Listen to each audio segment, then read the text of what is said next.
All right. Hey, everybody. Thank you so much for coming to the talk today. My name is Galen Davis. I'm a senior evangelist here at Epic Games.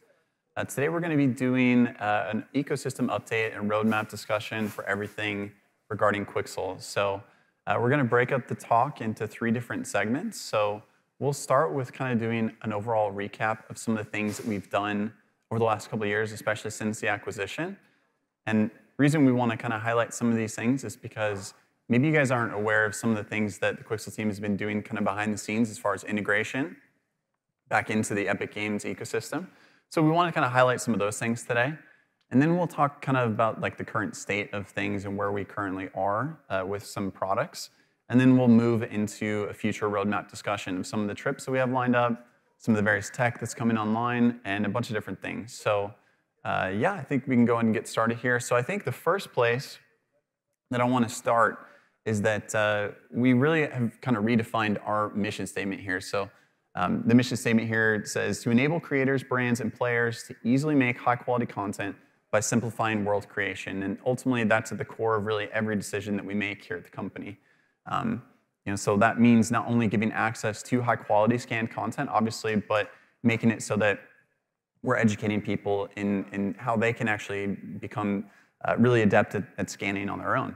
So we'll get into a lot of the different pieces of that statement as we kind of go along, but I think this is a really great place to start as it kind of sets the table for a lot of the things that we're going to be doing in this conversation. So I think the first place to really kind of start, just as far as notable highlights and the things that we've done over the last couple of years, is that the Quixel team's been very involved on special projects. So I wanted to start here.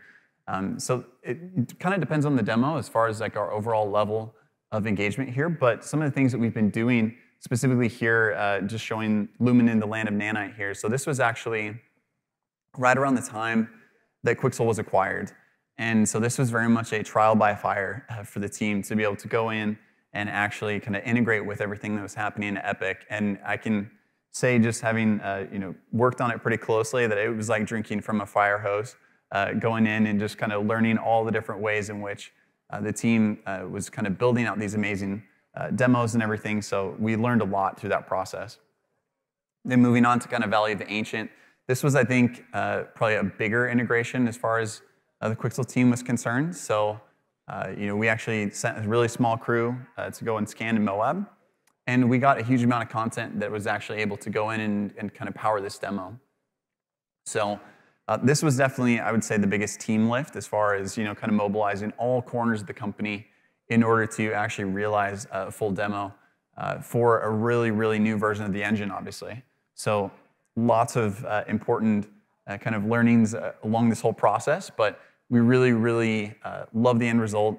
And I think that ultimately, when we kind of talk about these demos, we really love the product, obviously, the end result of everything that we're doing, but ultimately we squash a lot of bugs in the process and we make the engine so much better through the process. So with the Matrix demo, we had a kind of a smaller footprint, I would say, on this. We did several scans for the project, world building, general support where we could. This was obviously a really important demo, just in kind of showcasing open world, for the engine, and so the Quixel team was involved wherever it kind of made sense on this project. And so it was definitely a really, really fun venture, and just one of the biggest worlds that we've ever created kind of working inside the engine. So we also kind of work a little bit on the ICVFX side. So with ICVFX, we work very closely with the team at our El Segundo office. We have a volume of our own where we're actually doing a lot of demos, internal testing, making it so that we can actually bring a really fleshed out product for ICVFX users, right? And for us, with this, it's again kind of sourcing high quality content that goes into these demos, and also just kind of again making the engine better, right?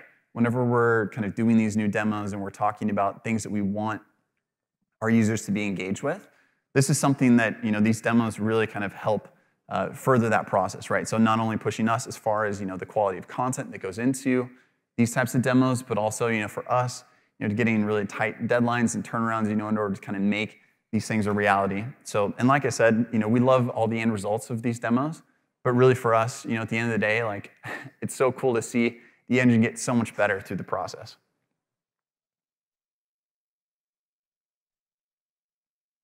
All right, so let's start with I think the twin motion integration is a really kind of notable highlight here for us. This is something that happened pretty early on as far as the acquisition was concerned.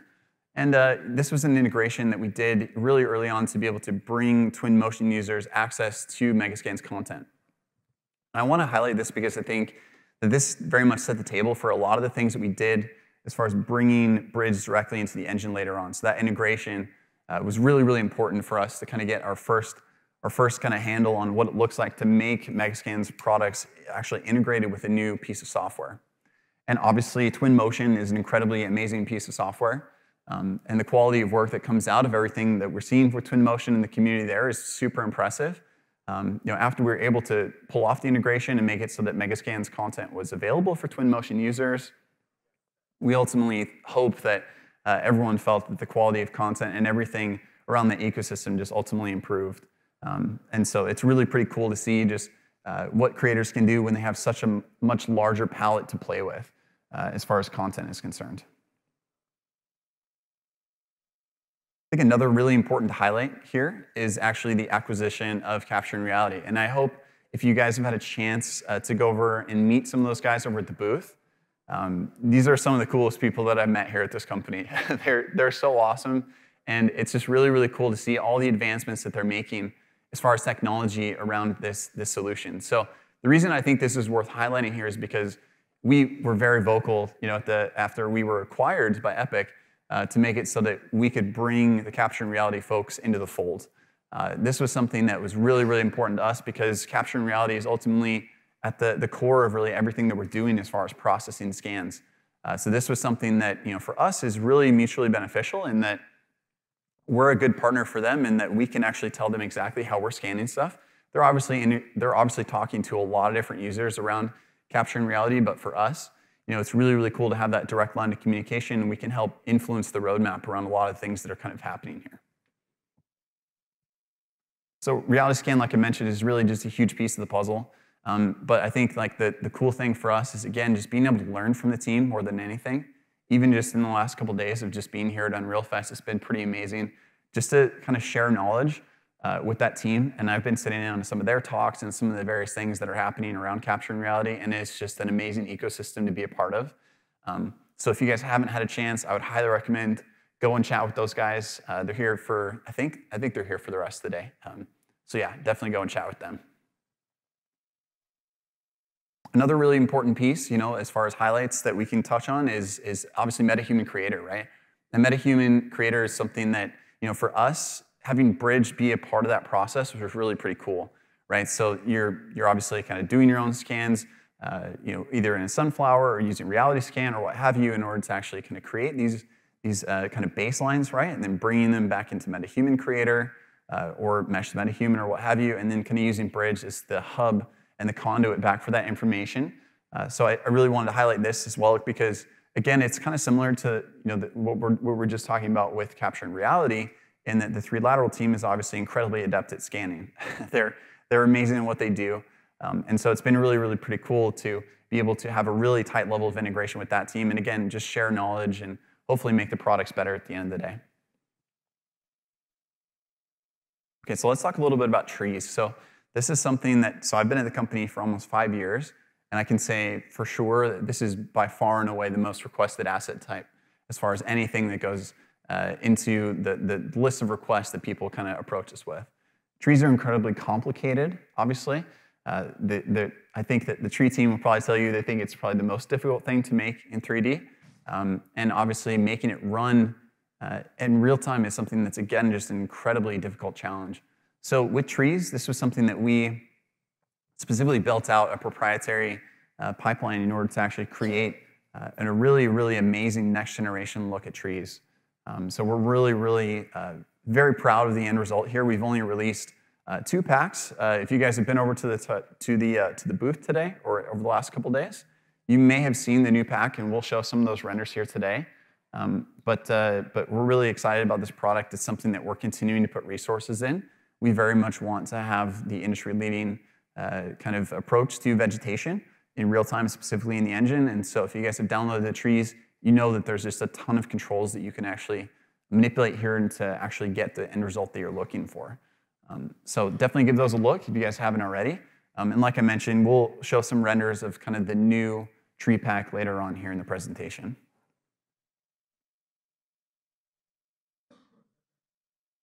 Okay, so let's talk a little bit about Bridge. So Bridge, in case you guys just stumbled into the room and you don't know exactly what Bridge is kind of our main hub specifically for Megascans content, right? So this is where if you're opening the engine and you want to have access to Megascans content, this is where all that information really lives, and you can just literally drag and drop directly into the viewport. It's really just an amazing piece of the puzzle as it relates to content creation inside the engine. So I think it's worth highlighting here that since the acquisition, or since the launch of UE5, we've had over 21 million assets that have been downloaded inside of UE5. That is a mind-blowing number. I can speak for the entire team that we were just blown away at the reception for this. And so it's really pretty cool just to see the meteoric rise that the product has had and just so many people engaging with the content. So like I said, with Bridge kind of being just another window into the engine, this has definitely lowered the barrier for entry for artists. And we're really pretty thrilled to see how people are engaging with the technology. And I think it's pretty cool too in that we have students that are working with this same technology that's being used in major motion pictures and AAA games. And so it's really kind of like making the quality of the industry just rise altogether, just having access to that quality content. So again, just amazing to see those numbers. We're blown away by the response, truly. And then it's also worth highlighting that since the acquisition, we've been putting a lot of resources, obviously, into kind of creating a huge amount of content for the library. And what's cool about this number here, so just over 6,000 assets since the acquisition at the end of 2019. Keep in mind that a lot of this is actually through COVID as well, so definitely some challenges as far as traveling and getting the content that we were really kind of looking for. But the team has adapted really well, and it's pretty amazing to see. And now, just as of the other day, we were sitting over 17,000 assets currently in the library. So that number's going to continue to go up, and we're going to continue to put amazing content in for you guys.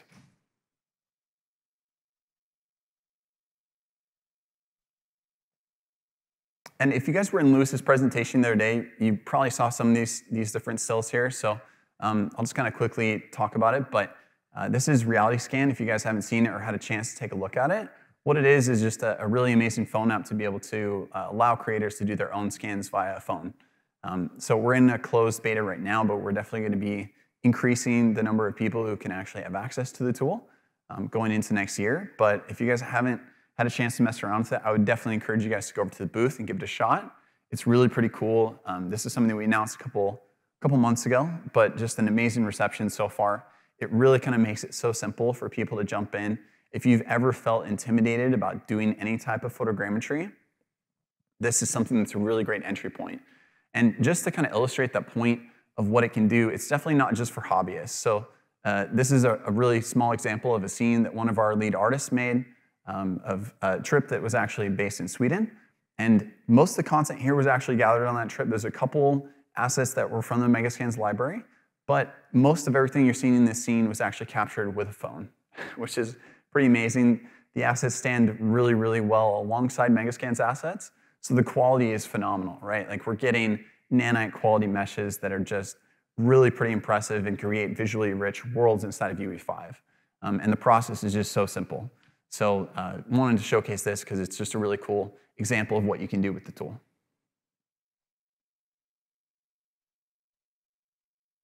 All right, so our YouTube channel. This is something that, again, we've been putting a lot of resources into, just for the entire duration of the lifespan of the company. And just since the acquisition, we've had over 29 million views on the channel, which is, again, just a staggering number for us. And we've grown our subscriber base to over 358,000 users.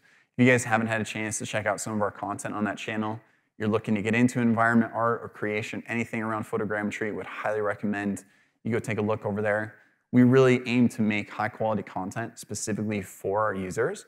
And if you guys have any ideas or requests about the types of content that you would like to see go up, we'd very much like to have that conversation. So come grab us at the booth, or we're going to do a Q&A afterwards. So anything you guys have for that, we'd love to hear it.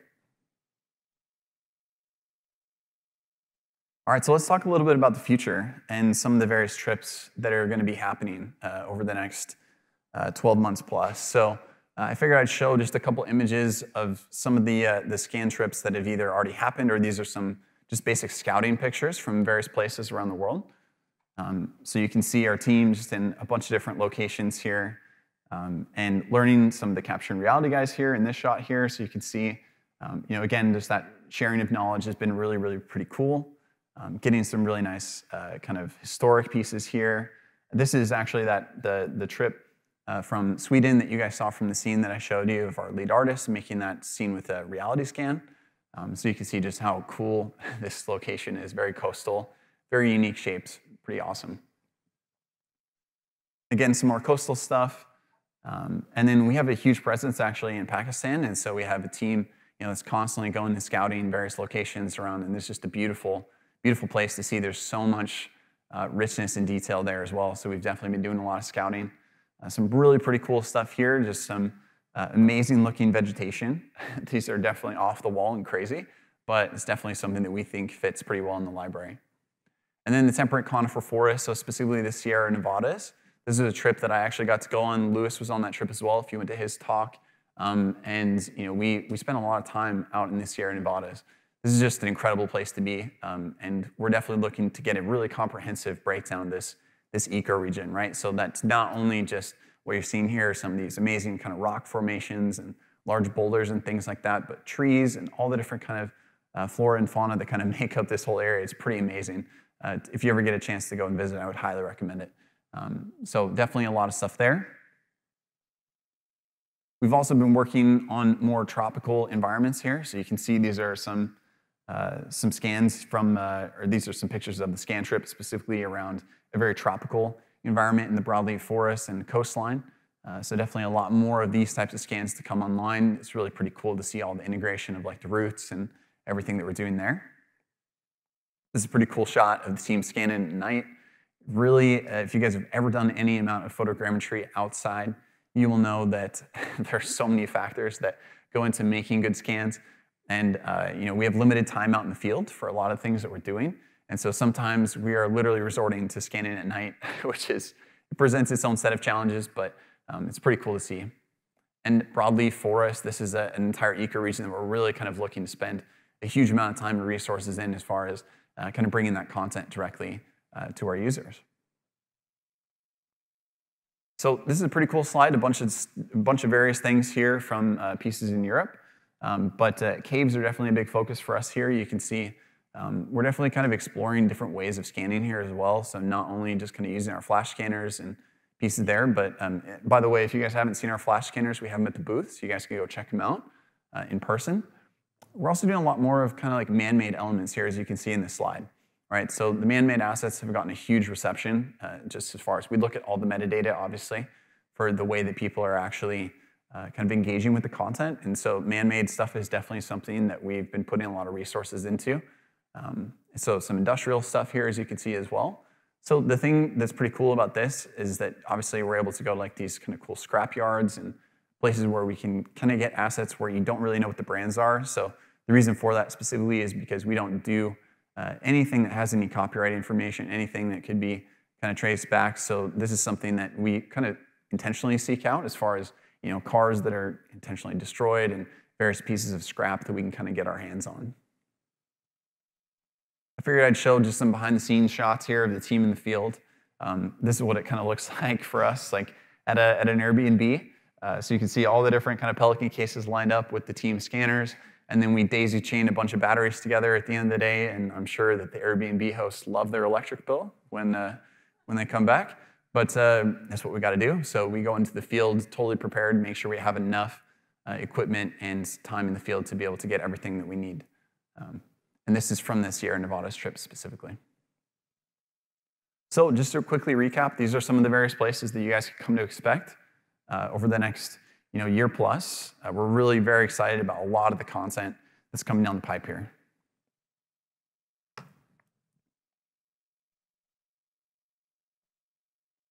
All right, so some of you guys maybe have seen the announcement that we put out on our YouTube channel the other day, or maybe have even walked over the booth to see some of the new kind of tree scans.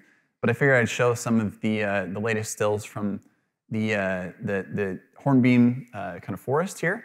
This is something that the team has spent a lot of time on as far as kind of getting amazing quality trees and vegetation kind of working all with this kind of broadleaf example here. So what's pretty cool about this is, again, like we work really closely with rendering engineers here at Epic. And so for us, it's not only making the content, but obviously moving the ball down the field as far as making it so that we're making this content in a way that can be digestible for the engine, right? So with that, kind of working very closely on what does it look like to realize trees that can be fully nanite and actually work well with Lumen and don't completely wreck performance, right? So these are problems that we're actively looking to solve. These are stills in the engine, actually. And if you guys want to see a live demo of these trees, like I said, you can go over to the booth, check it out. Our lead vegetation artist, or one of our vegetation artists, Nils, is over at the booth, and he can give you guys a full breakdown of everything that we've done with these new trees. All right, so assembly. So mega assemblies were something that we announced during early access. If you guys saw the Valley of the Ancient project, this was something that we announced at that time, and then we kind of like stealth released a couple packs on the marketplace, and then we haven't really talked about it. So I figured it's worth doing a quick recap of some of the things that are happening with mega assemblies. So they haven't gone away. This is something that we've actually been putting a lot of resources into, and we really wanted to get a huge amount of content kind of set up and then release it all at once. But I wanted to give you guys a look at some of the things that have kind of been happening around mega assemblies. So if you don't know what it is, basically this is actually a very curated approach to creating Megascans assets and have like kind of a little vignette of all the different pieces working together, right? So if you were to look at any of these pieces just on the Megascans library, you'd probably have, like that stump right there would be its own asset, the rock would be its own asset, the vegetation and the ground clutter, all that stuff would be its own asset. We're actually releasing these as full pieces that you can use, right? So you don't have to assemble these things on your own, right? And this allows us for creation to become so much faster as an environment artist. So we're really, really excited about mega assemblies. We're doing a lot of work to make it so that these things are performant, make it so that they're smarter. So we have lots of plans down the road as far as kind of making them a truly next-gen offering. So there's a lot of really cool stuff here, and we're working in various eco-regions here too. So this is a really pretty cool Nordic coastline set. The team's been working really hard on these. These are just stunning pieces on their own, but to see them kind of assembled and curated in this fashion is pretty awesome. We have a lot of stuff from Moab, obviously, that we got from Valley of the Ancient, and so we're going to be releasing even more of these going forward. Just a truly unique kind of set, and there's so many cool examples of how people are using the Moab set just on its own, and all these kind of like alien examples and different planets and stuff like that. Iceland continues to dominate. It's just a really awesome set of assets for us, and so sometimes we're actually going into our backlog of assets that we haven't processed, bringing some of those new assets online and kind of working them into the mega assembly workflow. But again, we're able to cover so much more ground with this, right? And so we're really kind of maximizing what we have as far as what's already in the library and some of the things that we wanted to go back and actually reprocess in the background. Again, this is another Iceland one. So yeah, lots of really cool stuff happening there. So stay tuned. We haven't put that to bed. It's definitely something, that we're looking to continue to elevate and bring to the community. So, all right, let's talk a little bit about Fabric. So if you guys have ever downloaded any Fabric from the Megascans library, you probably will have noticed that the quality is really not up to snuff, especially if you're downloading that next to maybe something, a surface or a 3D asset that's maybe more recent. So we haven't really done any Fabric in a long time in the library, but we've actually completely done an overhaul of everything that we're doing with Fabric. We're doing a lot more scans. We're going to have a ton of this stuff. Again, we're just kind of holding a lot of this content until we can release a huge amount of it all at once. So you're going to expect a significant increase as far as overall quality with everything that we're doing with Fabric. And just know that it's just a completely new pipeline for us. So I figured I'd actually show the gear here as far as how we actually go about curating or getting that data. So it's pretty involved, and it's gone through a lot of iteration to get to this point as far as how we actually gather this data. But I think the most exciting thing for us with this is that, if you go into the Megascans library right now, it's very much curated towards environment artists, right? And that's by design, right? But we really want to make it so that we're not just talking to our users that are in that space, right? There's character artists, obviously. There's so many different ways you can do simulations with various fabrics, in all different types of settings, be it games or film. And so we really want to make it so that we have a really robust offering as far as fabrics. And so you can definitely come to expect a lot more of this content. And again, we really hope that people like character artists will be able to go into the Megascans library and find value in a lot of things that are happening here. So I figured I'd show just what that looks like because we're really pretty excited about it.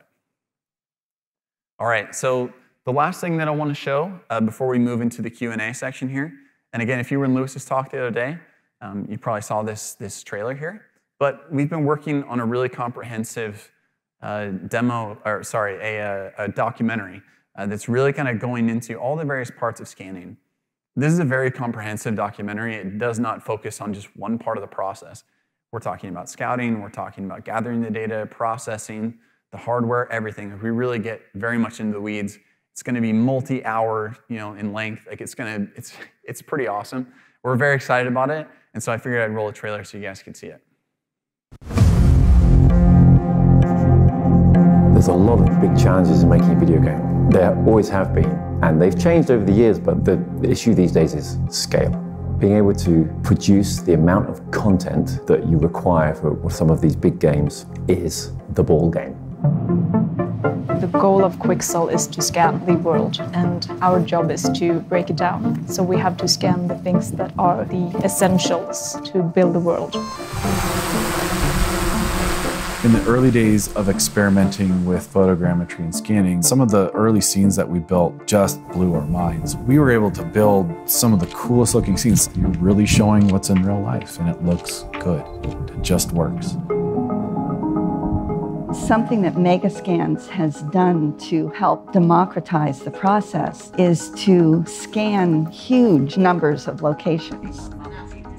We have this amazing rock here, which is super iconic. That would be extremely good to capture, but obviously that would be a very, very tricky asset to scan. So we need to assess, is it possible or not? It looks doable. Really doesn't matter if you have just a simple phone or a really, really advanced camera. The better resolution, the better scan. But essentially, taking a picture is all that matters. The techniques that Quixel developed in terms of how they scout, plan, break down a shoot into the components, the way they photograph it is like super precise. This company is not just about making a bunch of photograms, it's about a discipline and a passion for making photoreal assets that are at the pinnacle of what you can do in a computer today. With Quixel, what we're able to do these days is to provide a library of some of this content of the standard that you may not even have the ability to make yourself inside your company. And having all of this stuff available is a game changer. This gives you a capability that you just simply have never had. It's an amazing resource. It's an incredible resource. For any future in the metaverse, it's probably going to revolve around content. And to fill that need and to hit that quality bar, we need to educate people on how we do it and how they can do it. That will be the perfect hybrid. And that is definitely how worlds are going to be created in the future. These tools are no longer just for the people who have kind of focused their entire career on this. Everyone is going to be able to do this. And as we start to see Quixel bringing these tools into the market and letting anybody use them anyway, everyone is going to be able to play together to tell a better story. As we build out this foundational library and as we create the tools that allow just about anyone to build the worlds of their imagination, it's only then it becomes truly accessible to all of humanity.